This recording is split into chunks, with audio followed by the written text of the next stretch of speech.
ஆரோக்கியமான வாழ்வு அமைய வேண்டுமென்று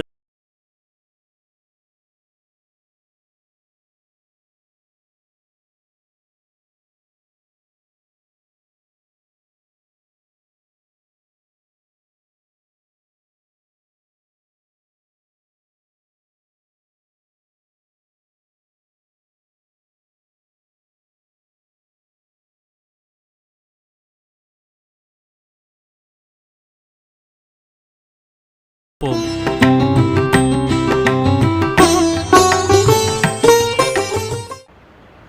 ஆரோக்கிய வாழ்வே ஆனந்த வாழ்வு. என்னுடைய பேர் ஜனகன். கோயம்புத்தூர் வேளாண்மை பல்கலைக்கழகத்தில் வேளாண்மை அக்ரிகல்ச்சர் காலேஜ், அதாவது மெட்ராஸ் அக்ரிகல்ச்சர் காலேஜில் என்னுடைய டிகிரியை முடித்தேன். முடித்து 2 மாதத்துக்குள்ளாரையே எனக்கு கூடுதல் வேளாண்மை அலுவலராக ஜெயங்கொண்ட சோழபுரத்தில் எனக்கு போஸ்டிங்ஸ் கொடுத்தாங்க. அந்த போஸ்டிங் கொடுத்த உடனேயே அங்கே இருக்கிற விவசாயிகளில் எப்படி பழகணும் என்னங்கிறதெல்லாம் சொல்லி கொடுத்தாங்க.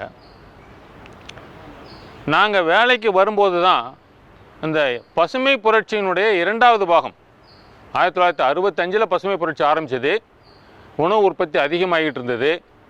நாங்கள் வரும்போது எங்களுக்கு IR8, IR20, IR22 3 ரகம் எங்ககிட்ட கொடுத்து விவசாயிகள்கிட்ட கொண்டு போய் சேர்க்க சொன்னாங்க. அன்னைக்கெல்லாம் விவசாயம் பண்ணுறது ஒரு பெரிய கேள்விக்குறியாகவே இருக்கும். விவசாயம் பண்ணும்போது பார்த்திங்கன்னா அன்னைக்கு நாங்கள் எங்கள் அனுபவத்தில் 1 ஏக்கர் நெல் நடவு நடணும்னா 40 கிலோ விதை போடுவாங்க. 40 கிலோ விதை போட்டால் தான் அதையும் 3 சென்ட்லேருந்து 5 சென்ட்டுக்குள்ளார நாற்று விடுவாங்க. அந்த நாற்று 25 நாள்லேருந்து 40 நாள் நாற்று கூட பிடிங்கி நடுவாங்க. 25 நாளுக்கு மேலே இருந்ததுன்னா அந்த நாற்றெல்லாம் ரொம்ப பியூனியாக இருக்கும். இந்த நாற்றை கொண்டுட்டு போய் வயலில் குத்தாக நட்டுட்டு விடுவாங்க. ஒரு குத்துக்கு 5 நாற்று 6 நாற்று 8 நாற்று நடுவாங்க. அப்போவே எங்களுடைய வேளாண்மை துறையில் என்ன பண்ணுவோம்னா, ஒரு சதுர மீட்டருக்கு 66 குத்து.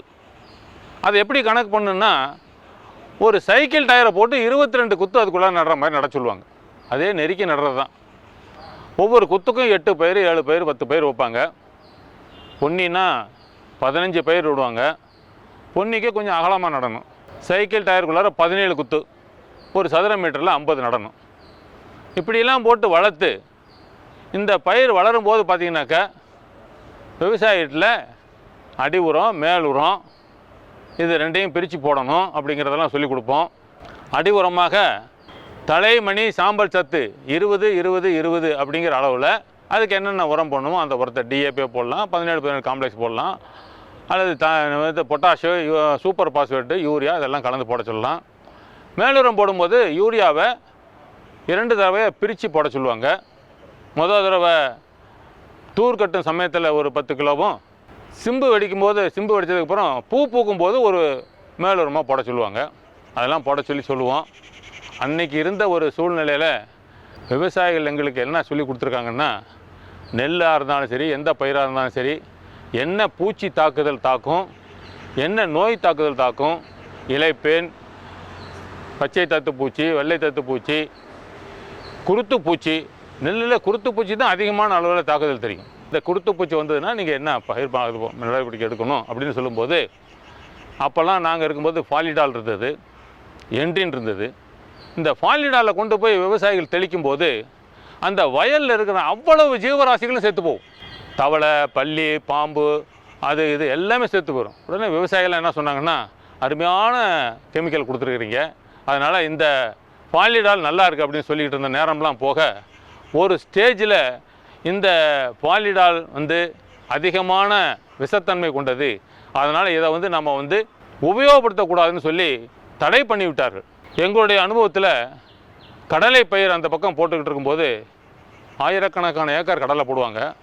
அந்த கடலையில் சுருள் பூச்சியினுடைய தாக்குதல் அதிகமாக இருக்கும். அப்போது ஏரியல் ஸ்ப்ரே பண்ணுவாங்க. ஏரியல் ஸ்ப்ரேக்கு என்ட்ரின் கெமிக்கல் மட்டும்தான் போடுவாங்க. அதில் தண்ணி 6 லிட்டர் தான் தண்ணி, ஒரு லிட்டர் என்ட்ரினுக்கு 6 லிட்டர் தண்ணியை கலந்து தான் மேலே ஸ்ப்ரே பண்ணுவாங்க. அந்த மாதிரிலாம் ஸ்ப்ரே பண்ணோம். ஆக அன்னையிலேருந்து இன்னைக்கு வரைக்கும் விவசாயிகளிலே இருக்கக்கூடிய ஒரு தவறான சொல் என்ன, மருந்து அடிச்சிட்டியா, பூச்சிக்கு மருந்து தெளிச்சியா, மருந்துங்கிற வார்த்தை தவறான வார்த்தை. மருந்துன்னா என்ன? மருந்துன்னா நம்ம உடம்புக்கு ஏதாவது உடல்நிலை சரியில்லைன்னா, உதாரணத்துக்கு ஒரு வயிற்று வலி வந்ததுன்னா கொஞ்சோண்டு ஜீரகத்தை வாங்கி கண்ணில் உப்பு கலந்து சாப்பிட்டுட்டு கொஞ்சம் நல்லா இருக்கும். அல்லது உடல் உபாதைகள்னால் ஏதாவது சிறிய அளவில் நம்ம உடம்புக்கு கொடுத்தாங்கன்னா அது உடலை நிவர்த்தி செய்யக்கூடியது மருந்து. இந்த எக்காலாக்ஸும் இந்த மானோகோர்டாபாஸும் இந்த என்ட்ரினும் மருந்தா? இது பூரா விஷம். விஷத்தை எங்கே போய் தெளிச்சிக்கினாலும் விஷம்தான். வயலில் தெளித்தாலும் சரி, பயிரில் தெளித்தாலும் சரி, மேலே பட்டாலும் சரி, எங்கே பட்டாலும் விஷம்தான். அதனால் இவ்வளவு நாளாக நாம் மக்கள் எல்லோருமே ஒரு விஷத்தை மருந்து என்று தவறாக சொல்லி கொண்டிருக்கிறோம். இன்றைக்கு அதுதான் நடந்து கொண்டிருக்கிறது. அதனால் விவசாயிகள் முக்கியமான கருத்தாக விஷத்தை விஷம் என்று சொல்லி பழக வேண்டும். 71, 75 நாங்கள் பணி செய்யும்போது எங்களுக்கெல்லாம் ஒரு பயணி கொடுப்பாங்க. உங்கள் வயலில் பூச்சி தாக்குதல் எப்படி இருக்குது அப்படிங்கிறத கணக்கெடுக்கிறதுக்கு பூச்சி நோய் புலனாய்வு திடல், அதாவது நிரந்தர புலனாய்வு திடல், சுற்றி திரியும் புலனாய்வு திடல், 2 திடல் கொடுத்து ஒவ்வொரு வேளாண்மை அலுவலரும் 2 நாள், வாரத்தில் 2 நாள் அந்த பயிரில் போய் பார்த்து அதில் என்னென்ன பூச்சி இருக்குது, என்ன தாக்குதல் இருக்குது, அதைத்தான் நாங்கள் கொடுத்தோம். என்ன பூச்சி தாக்குறது, என்ன நோய் தாக்கியிருக்கு அதை கொடுத்து எல்லோரும் வேளாண்மை இணை இயக்குனருக்கு அனுப்புவோம். அங்கே வேளாண்மை துணை வேளாண்மை பயிர் பாதுகாப்பு என்ன பண்ணுவாங்கன்னா, எல்லாத்தையும் கணக்கு போட்டு இந்த பக்கத்தில் ஜெயங்கொண்டம் பக்கத்தில் இலை சுருட்டு புழு இருக்குது, அதுக்கு நீங்கள் இந்த மாதிரி கெமிக்கல் தெளிங்க. அல்லது திருமானூர் பக்கத்தில் நெல் வயலில் இலை சுருள் பூச்சி விழுந்துருக்கு, இதுக்கு என்ன தெளிங்க, அந்த மாதிரி அறிவுரை கொடுப்பாங்க. அதை அன்னைக்கெல்லாம் ஆல் இண்டியா ரேடியோ ரொம்ப ஃபேமஸாக இருந்தது. காலையில் எதை மறந்தாலும் மறக்க மாட்டாங்க விவசாயிகள். அந்த விவசாயிகள் ரேடியோவை போட்டு அந்த ரேடியோவில் என்ன சொல்கிறாங்கன்னு தெரிஞ்சுக்கிட்டு அதை கொண்டுட்டு போய் செய்வாங்க. அன்றைக்கி நெருப்பு பெட்டி அளவில், நெருப்பு பெட்டி அந்த அளவுக்கெல்லாம் போஸ்ட்டு சின்ன சின்ன துண்டு பிரசனம் அடித்து கொடுப்பாங்க. நெருக்கி நட்டு நெல்லை பெருக்கு, எல்லோரும் அதிகமாக நடவு செய்யும்போது நெருக்கி நட வேண்டும், அந்த இதெல்லாம் ஸ்லோகன்லாம் சொன்னாங்க. அது அன்றைய காலகட்டம். 75 வரைக்கும் இந்த காலகட்டம் அப்படியே ஓடிக்கிட்டு இருந்தது. 78க்கு அப்புறம்தான் ஒருங்கிணைந்த பயிர் பாதுகாப்பு, ஒருங்கிணைந்த பயிர் பாதுகாப்பு என்ற வார்த்தையே 78க்கு அப்புறம்தான் நம்ம நடைமுறைக்கு வந்தது. அப்பொழுது தான் என்ன சொல்லுவார்கள்னா, வயலில் சென்று போய் ஒரு பூச்சி நோய் தாக்குதல் பொருளாதார சேத நிலையை தாண்டியதா, அந்த மாதிரி தாண்டி இருந்தாக்க மாத்திரம் நீங்கள் கெமிக்கல் தெளிங்க, இல்லைன்னா தெளிக்காதீங்க அப்படின்னு சொன்னாங்க.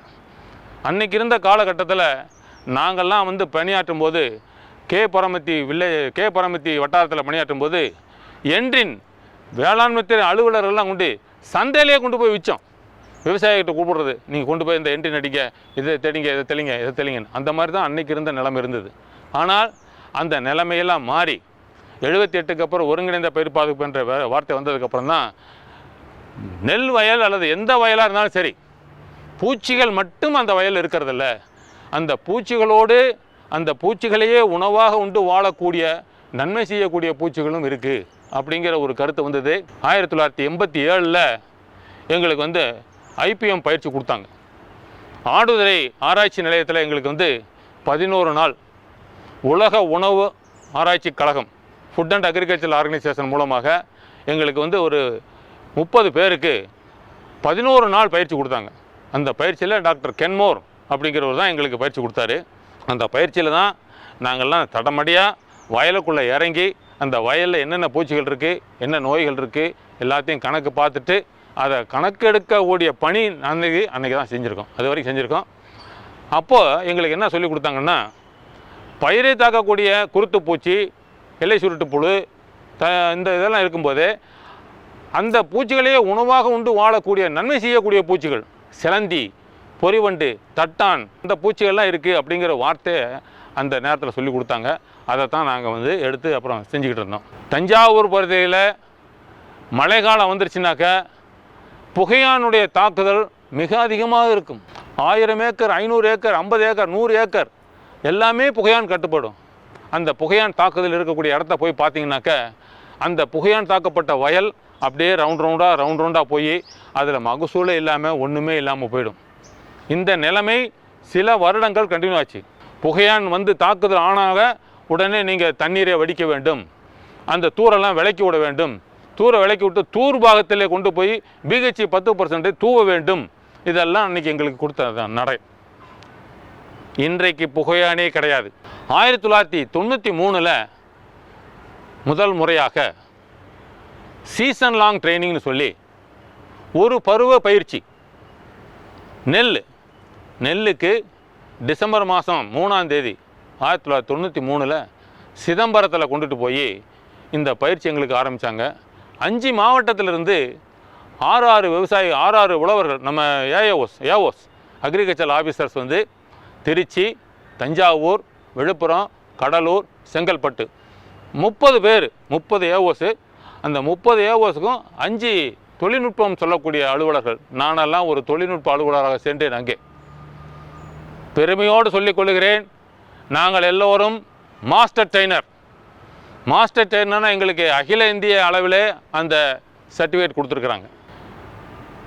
அந்த பயிற்சியானது ஒரு சீசன் லாங் நெல்லை நடவு நட்டதிலிருந்து அறுவடை செய்து வரைக்கும் நாங்கள் அவ்வளவு பேரும் அந்த சிதம்பரத்திலேயே தங்கியிருந்து அந்த பயிரினுடைய வளர்ச்சிகளெல்லாம் பார்த்து ஒவ்வொரு நேரத்திலும் அந்த பயிர் எப்படி இருக்கிறது என்பதெல்லாம் தெரிஞ்சு கொண்டு இதற்கு எங்களுக்கெல்லாம் பயிற்சி கொடுத்தவர் உலக உணவு ஆராய்ச்சி கழகத்திலிருந்து ஆல் இண்டியா ரேடியோவில் plant protection adviser mister doctor Raghunathan அவர் தான் எங்களுக்கு வந்து ரொம்ப பயிற்சி கொடுத்தாரு. 8 மணிக்கு வயலில் இறங்குவோம். வயலில் இறங்கி எல்லோரும் அந்த குழுவை பிரித்து 6 குழு, அந்த 6 குழு ஒவ்வொரு குழுவும் போய் என்னென்ன பார்த்துட்டு அந்த குழுவில் என்னென்ன காலையில் போய் பார்த்தோன்னே என்ன பூச்சி இருந்ததா, நோய் இருந்ததா, அந்த நோய் இருந்தது எப்படி இருந்தது எல்லாம் பார்த்துட்டு அதெல்லாம் செஞ்சு கொடுத்து வந்துட்டு 11 மணிக்கு நாங்கள் வந்ததுக்கப்புறம் எங்களுக்கெல்லாம் ஒரு டீ கொடுப்பாங்க.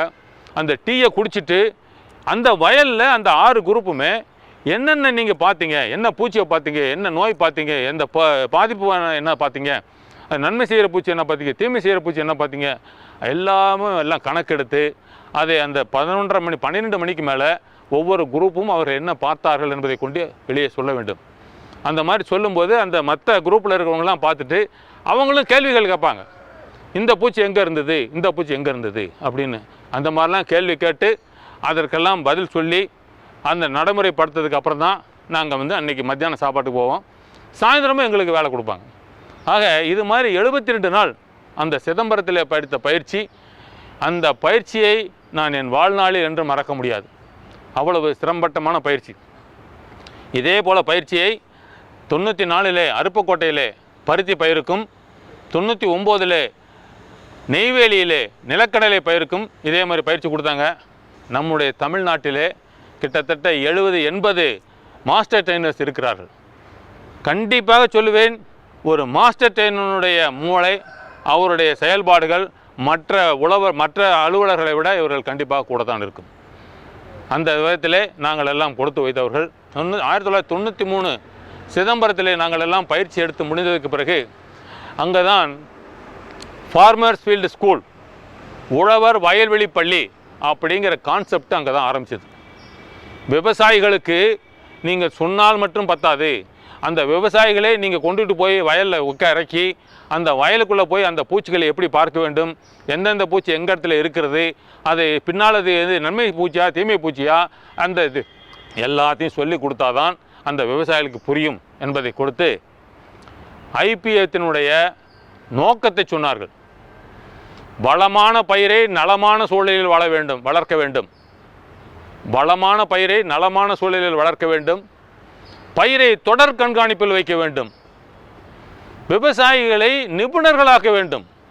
சுற்றுச்சூழலை பாதுகாக்க வேண்டும். இதெல்லாம் செஞ்சாதான் அந்த ஒருங்கிணைந்த பயிர் ஐபிஎம்னுடைய குறிக்கோள். அதில் ஒரு ரூல் இருக்குது. அந்த ரூல் என்னென்னா, ஒரு விவசாயி அழைத்து கொண்டு போய் இது வந்து தட்டான் பூச்சி அப்படின்னு சொன்னால் அந்த தட்டான் பூச்சியினுடைய வாழ்க்கை சரித்திரத்தை அவருக்கு சொல்லிக் கொடுக்க வேண்டும். அந்த தட்டான் பூச்சியுடைய வாழ்க்கை சரித்திரத்தோடு அந்த பூச்சி எங்கே முட்டையிடும், அந்த முட்டையிலிருந்து வரும் என்னது புழு வருமா குஞ்சு வருமா, அந்த புழுக்கள் குஞ்சுகள் என்ன பண்ணும், எப்படி அதை வந்து அந்த இடத்துல வந்து அது உபயோகமாக இருக்கிறது என்ற கருத்தை பூரா அவர்களுக்கு சொல்லிக் கொடுக்க வேண்டும். அப்படி சொல்லிக் கொடுத்தாதான் அவர்கள் என்னன்னு தெரிஞ்சு கொள்வார்கள். 72 நாள் பயிற்சியில் நாங்கள் 2-3 பயிற்சிகள் செய்வோம். தூர் வெட்டும் சோதனை, இலை வெட்டும் சோதனை. அந்த நெல் பயிர் வந்ததுன்னா அந்த நெல் பயிரில் 3ல் 1 பங்கு இலையை கட் பண்ணுவோம். அதே மாதிரி 15 தூர் இருந்ததுன்னா அதில் 3 தூர் கட் பண்ணுவோம். 10% தூள் கட் பண்ணுவோம். கடைசியில் அந்த தூரெல்லாம் வெட்டி அந்த கதிர் வந்ததுக்கப்புறம் அந்த மகசூலை போய் அளந்து பார்க்கும் பொழுது இந்த தூர் வெட்டின இடத்துலையும் இந்த இலை வெட்டின இடத்துலையும் மகசூல் குறையாமல் அதிகமாக இருந்தது. ஒரு விவசாயிங்கிட்ட கேட்டார், சார் அப்போ நாங்கள் மேலே இருக்கிற கருதெல்லாம் அறுத்து விட்டுமா, அந்த மேலே இருக்கிற தலையெல்லாம் அறுத்து விட்டுமான்னு. அந்த வேலையெல்லாம் வேண்டாம், உங்கள் பயிரில் பூச்சி உழுவுது, புழு உழுவுது, உடனே நீங்கள் என்ன பண்ணுறீங்க, உடனே கொண்டுட்டு போய் ஒரு எக்கடாக்ஸ் தெளிக்க சொல்லு, ஒரு என்ட்ரா சொல்பம் தெளிக்க சொல்லு, ஒரு மருந்து தெளிக்க சொல்லு. அந்த மருந்துங்கிற வேலையை கிடையாது, விஷத்தை தெளிக்கணும், அது தேவையில்லை. உங்கள் வயலில், அதுவும் குறிப்பாக நெல் வயலில் 18 வகையான பூச்சிகள் தாக்குதல் செய்யுது. ஆனால் 800 வகையான நன்மை செய்யக்கூடிய பூச்சிகள் இருக்குது. ஒவ்வொரு பூச்சிக்கும் 15-20 பூச்சிகள் பூச்சி இருக்கக்கூடியது. முட்டைக்கு முட்டை ஒட்டுண்ணி இருக்குது, புழு ஒட்டுண்ணி இருக்குது, ஒட்டுண்ணிகள் இருக்குது, ஊனுண்ணிகள் இருக்குது. இந்த மாதிரிலாம் இருக்கிறதுனால இந்த சுற்றுச்சூழலை நாம் பாதுகாப்பாக வைக்க வேண்டும், கெடுக்கக்கூடாது. புகையானை பொறுத்த வரைக்கும் ஒரு கருத்து உண்டு, எவ்வளவுக்கு எவ்வளவு அதிகமாக நீங்கள் கெமிக்கல் தெளிக்கிறீர்களோ அவ்வளவுக்கு அவ்வளவு அந்த புகையான் வளர்ந்துவிடும். காரணம் என்னன்னா, ஒரு புகையான், ஒரு ஜோடி புகையான் இருந்துன்னா ஒரு ஆண் ஒரு பெண், அந்த பெண் புகையான் அந்த வாழ்நாளில் 400 முட்டைகள் இடும். 400 முட்டைகளையும் நெல்லினுடைய ஷீத்தில் கொண்டு போய் வாழைப்பழ இது மாதிரி சொருவி வைக்கும். வெளியிருந்து பார்த்திங்கன்னா முட்டை தெரியாது. ஆனால் இயற்கையினுடைய செயல்பாட்டில் 400 முட்டையிலிருந்து 400 குஞ்சு வர வேண்டும்.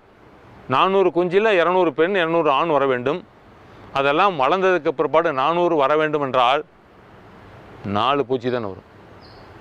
மீதி 96% பூச்சிகள் முட்டையில் இருக்கும் பொழுதே முட்டை ஒட்டுண்ணிகள், அனாகரஸ் முட்டை ஒட்டுண்ணி போய் அது எந்த இடத்துல அந்த முட்டை இருக்குதுன்னு பார்த்து, புகையான் பூச்சியாக இருந்தாலும் சரி, பச்சை தத்து பூச்சி, வெள்ளை தத்து பூச்சி, எல்லாமே சீத்துக்குள்ளே விடுற முட்டையை மேலேருந்தே பார்த்து தட்டி பார்த்து அந்த முட்டையில் இந்த ஒட்டுண்ணிகள் முட்டை விட்டுரும். ஆக அதிலிருந்து புகையான் குஞ்சு வெளிவருவதற்கு பதிலாக ஒட்டுண்ணிகள் தான் வரும். ஸோ அந்த வகையிலே ஒரு 20-25% முட்டையிலே காலியாயிரும். அந்த முட்டையிலேருந்து குஞ்சு வரும், சின்ன குஞ்சு வந்தால் நெல்லில் இருக்கக்கூடிய இந்த நெல் பரப்பில் இருக்கக்கூடிய தண்ணீரில் தான் அதெல்லாம் வளர்ந்தாகணும். அந்த மாதிரி தண்ணியில் வளரும்போது அங்கே சிலந்திகள், இன்றைக்கு எந்த வயல் எடுத்தாலும் சரி, நெல் வயலுக்கு போனாக்கலாம் எல்லாம் சிலந்திகள் இல்லாத இடமே கிடையாது. தந்தி கம்பத்தில் இருக்குது, சுகர்கேன் ஃபீல்டு இருக்குது, வரப்பில் இருக்குது, செடியில் இருக்குது, எல்லா இடத்துலையும் இருக்குது. ஆக இந்த நெல் நடவு நட்ட உடனே முதலில் அந்த வயலுக்கு சேருவது சிலந்திகள். அந்த சிலந்திகள் ஒரு 15-20 நாள் அந்த வயலில் தெரிஞ்சதுக்கப்புறம் அது முட்டை விடும். ஒரு சிலந்தி 300 முட்டை விடும். 300 முட்டையிலிருந்து 300 குஞ்சுகள் வரும். பயிருக்கு சேதம் விளைவிக்கக்கூடிய பருவம் வளர்ந்த நிலையிலே அதற்கு சேதம் கிடையாது. புழு பருவத்திலே அது போய் ஒன்று இலையை கடித்து சாப்பிட வேண்டும், இல்லது உறிஞ்சி சாப்பிட வேண்டும். அந்த புழு பருவத்துக்கு அப்புறம் கூண்டு புழு பருவத்திலே எந்த சேதமும் கிடையாது. அதுக்கப்புறம் வளர்ச்சிப்பட்டது. ஆக பயிரை தாக்கக்கூடிய பூச்சிகளில் புகையான், பச்சை தத்து பூச்சி, அதெல்லாம் பெரிய பூச்சியும் தாக்குதல் உண்டாகும், சின்ன குஞ்சுகளும் தாக்குதல் உண்டாகும். ஆனால் மற்ற பூச்சிகள் எல்லாம் முட்டை விடும்போது அந்த முட்டையிலிருந்து வெளியே வரக்கூடிய புழு பருவம் மட்டும்தான் தாக்குதல் உண்டாகும். மீதி 3 பருவத்தில் அது தாக்குதல் கிடையாது. இதையே நன்மை செய்யக்கூடிய பூச்சிகள், ஒரு சிலந்தியோ, ஒரு தட்டானோ, ஒரு பொறிவண்டோ எடுத்துக்கொண்டால், அந்த என்டையர் பூச்சி, அந்த பொறிவண்டனுடைய முட்டை 10 முட்டை 20 முட்டை விட்டதுன்னா அந்த முட்டையிலிருந்து வரக்கூடிய குஞ்சுகள் எல்லா பக்கத்தில் இருக்கக்கூடிய முட்டைகளையோ சின்ன புழுக்களையோ அதை பிடிச்சி சாப்பிட்டா வரும். ஒரு தட்டான் எடுத்துக்கொண்டால் தட்டானுடைய குஞ்சு தண்ணீரில் போகும்போது ஒரு 20-25 நாட்களுக்கு அந்த தண்ணியில் இருக்கக்கூடிய ஒவ்வொரு நாளும் ஒரு 15-20 சின்ன புழுக்களை சாப்பிட்டால்தான் அந்த அடுத்த நிலைக்கு போக முடியும். ஆக இயற்கை மிகவும் அற்புதமானது என்றால், சின்ன பூச்சிகள் எல்லாம் அதிக அளவில் முட்டையிடும். ஒரு புகையானை எடுத்துக்கொண்டால் 400 முட்டை.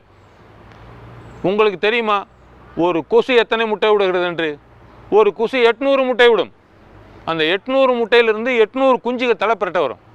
ஆனால் ஒரு தட்டான் 60 முட்டைகள் விடும். 60 முட்டைகளிலிருந்து 60 தலைப்பரட்ட குஞ்சுகள் வரும். இந்த தட்டான் குஞ்சுகள் ஒரு நாளைக்கு 20-30 தலைப்பரட்டைகளை சாப்பிடும். கொசுவினுடைய தலைப்பரட்டை சாப்பிடும். அந்த மாதிரி சாப்பிட்றதுனால தான் உங்களுக்கு டிச்சுகள் எல்லாம் பார்த்தீங்கன்னாக்கா தட்டான் பூச்சியினுடைய ஆதிக்கம் ஜாஸ்தியாக இருக்குது. இப்பொழுது ஒரு பயிரிலே ஒரு பூச்சியை பார்க்குறோம், உடனே ஒரு ஸ்ப்ரே, கெமிக்கல் ஸ்ப்ரே ஒரு விஷத்தை தெளிக்கிறோம் என்றால் முதலிலே சாவது நன்மை செய்யக்கூடிய பூச்சிகள்.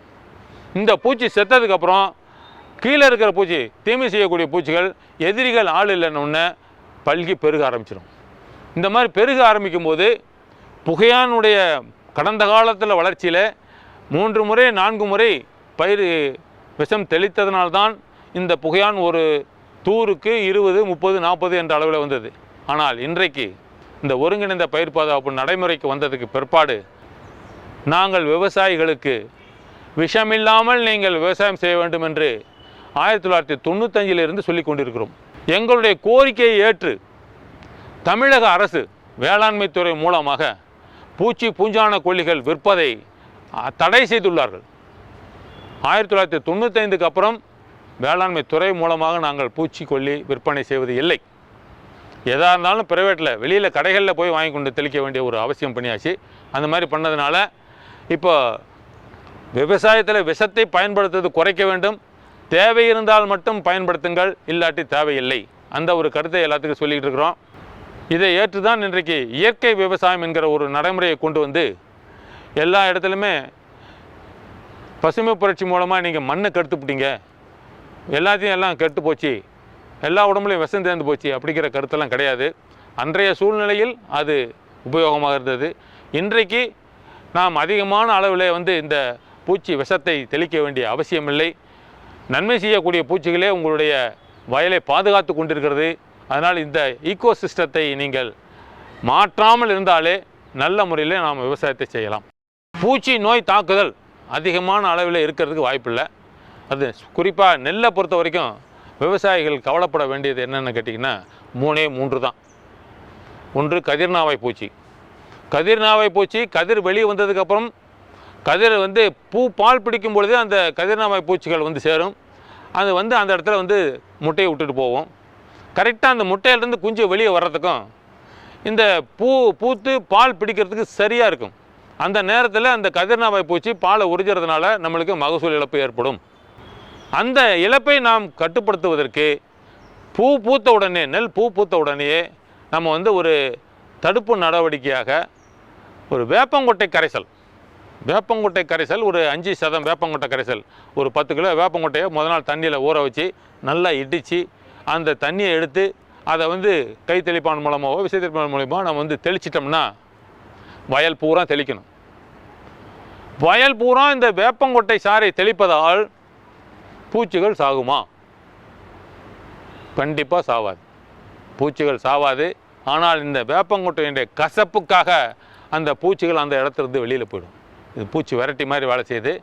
ஆக முட்டை விடும் பருவத்தை அந்த பூ பருவத்தில் முட்டை விடுவதை நம்ம தவிர்த்து விட்டாலே பால் பிடிக்கும்போது அந்த அந்த குஞ்சுகளே வராது. அதையும் தாண்டி பால் பிடிக்கும் தருணத்தில் குஞ்சுகள் வந்தால் மீண்டும் ஒரு முறை வேப்பங்கொட்டை கரைசலை தெளித்தால் நாம் வயலை பாதுகாத்து கொள்ளலாம். 1. 2வது குலைநோய் தாக்குதல் வந்தாக்க உடனடியாக தடுப்பு நடவடிக்கை மேற்கொள்ள வேண்டும். இல்லைன்னா கம்ப்ளீட் லாஸ் ஆகிடும்.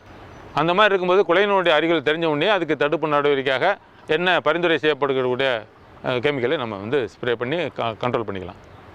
3வது எலியை நீங்கள் சரியான அளவில் கண்காணித்து அதை தடுப்பு நடவடிக்கை மேற்கொள்ளாவிட்டால் அந்த எலியினுடைய மகசூல் இழப்பு 25-30% கூட இருக்கும். இந்த மாதிரி காரணங்கள்லாம் இருக்கிறதுனால இந்த தடுப்பு நடவடிக்கைகளை நாம் ஒருங்கிணைந்து பாதுகாப்பு மேற்கொள்ள வேண்டும். அந்த மாதிரி மேற்கொண்டு வந்தால் சரி. விஷத்தை குறைத்து நஞ்சில்லா விவசாயத்தை நாம் எல்லோரும் கடைபிடித்து நமது உற்பத்தியை பெருக்குவதோடு நல்ல தரமான உணவுப் பொருட்களை கொடுக்க நாம் எல்லோரும் முனைய வேண்டும் என்று அன்போடு கேட்டு வாய்ப்புக்கு நன்றி கூறி வருகிறேன். நன்றி, வணக்கம்.